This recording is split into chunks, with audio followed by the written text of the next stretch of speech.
welcome back to Free Media. I am Robby Soave. And I'm still Andrew Heaton. And I'm still about to do this read. President Donald Trump announced that the U.S. could intervene in Nigeria to prevent Islamic radicals and terrorists from slaughtering Christians. But is that really America first? Watch the announcement. We're going to do things to Nigeria that Nigeria is not going to be happy about and may very well go into that now disgraced country, guns are blazing, to completely wipe out the Islamic terrorists who are committing these horrible, horrible atrocities. I'm hereby instructing our Department of War to prepare for possible action. If we attack, it will be fast, vicious, and sweet, just like the terrorist thugs attack our cherished Christians. These are cherished people. These are great people. Leave them alone. Warning, the Nigerian government better move fast before it's too late. If they don't, there's going to be hell to pay. Did he say fast, vicious, and sweet? You did Is say that what he said? This was kind of a weird statement. That's the motto of the Department of War in Latin, fast, vicious, and sweet. A lot of people don't know that. Do you know what it is in Latin? Opum coholum. Wow. Yeah. I don't know if that was real or not, or if you just made it up. Yeah. That didn't even sound like Trump that much to me. It wasn't like his usual cadence, quite. He was amped up there. Yeah. He did more diet pills that day. I don't know if we should start a war in Nigeria. And now I certainly feel for the plight of any Christians or anyone being How can you say attacked. that before Dick Cheney's even cold in the ground?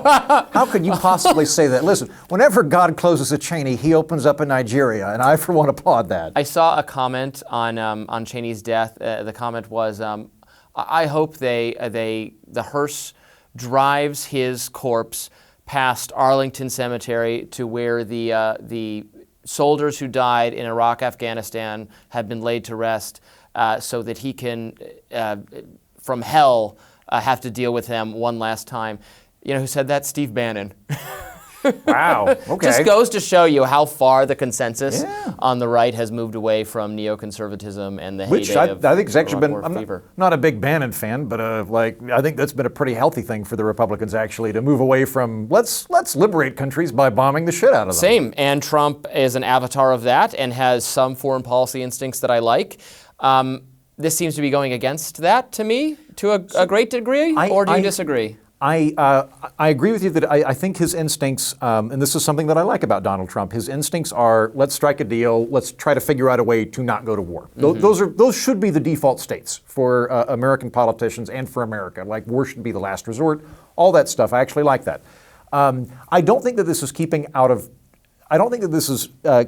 Trump's normal thing, because the Trump doctrine is as follows. This is the Trump foreign policy doctrine. Threaten a really big deal. When that doesn't work, tariffs, and then when that doesn't work, maybe we do something else. But like he will begin with Sturm and Drang, and this is the Sturm and Drang, right? So he's beginning with a really, really big vocal threat, and maybe it will. I mean, if I were the Nigerian government, the madman hypothesis holds. They don't know what he's going to do, so maybe they'll go in the direction he wants. Well, and honestly, they probably, I don't know, they might want him to invade and kill the terrorists taking over the country right there. Possible, yeah. That's the funny thing is even though we're non-interventionist and don't want to get the U.S. more involved in things, a lot of these countries where we would intervene are like, yes, please help. Please kill more of our bad guys. We would like to see more Venezuelan corpses floating in the Caribbean. Like, that's Trinidad's actual stance. We shouldn't do that because it's not our job, it's their job. And if we're going to do it, we should at least declare war first. We're not great at it. We're not really good at we're great at killing people. We're good at killing. We're not good at occupying. Not good at occupying, We're also not really good at picking who we arm. We're very good at giving people arms and then like 20 years later fighting them. So with our arms. Yes, with our arms, yeah. I think there's an even greater danger of that being the case in Nigeria than Venezuela, and I'm reluctant about the Venezuela thing, so I think I ought to be even more reluctant about the Nigeria thing, which is further away. Now, there is a mandate already in place that we did vote on years and years ago to kill terrorists. The global war on terror was at one point authorized. I think it should be continuously updated, but they want to blow up ISIS and Boko Haram. I don't know that that's impermissible currently or necessarily a bad idea, but getting more involved, sending ground troops, seems like a scary escalation to me that I would very much warn them against doing. Yeah, I think if we're going to actually, yes, I think I'm an intervention skeptic. There are situations where I would intervene in another country, right. But it is not the go-to state. It is a reluctant state that you can talk me into potentially, but it's not where I want to be. It should require a declaration of war to do it. I also think we should have passed the National Guard Act that was floating around here, about 8 months ago. I thought that was great. The act was, various states tried this on. I know New Hampshire, I think, passed it and got vetoed by the governor, I believe. But what they did was, we're just not going to authorize the deployment of our National Guard unless you declare war. If Congress declares war, you can take the National Guard. But absent that, you can't take the National Guard. Great. Fantastic. I'm totally fine with that. You can't send National Guards off to die in some godforsaken country unless Congress actually declares war on them. But if you send them to the American cities, that's fine. yeah. It's there in the back, Totally they're in our fine. backyards. Wait, why are they still here? I thought they could only be here for 31 days. I think they extended that. Maybe I'm a libertarian squish because I've just gotten used to them, and there has been more order as far as I can tell. It's not perfect.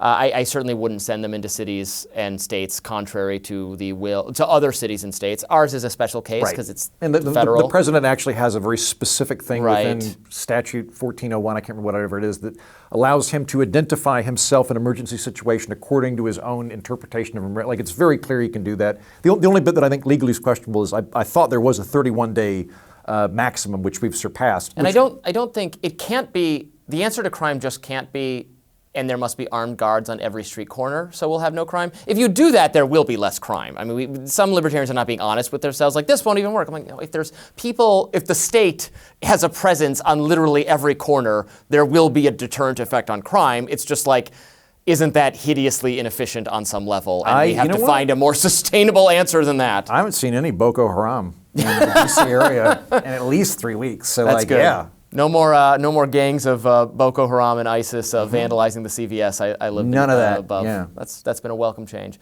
All right, thanks so much for watching this edition of Free Media. Also had a great session with Amber Duke and Niall Stanage yesterday that you should check out, and we'll be back with more content next week. Thanks for watching.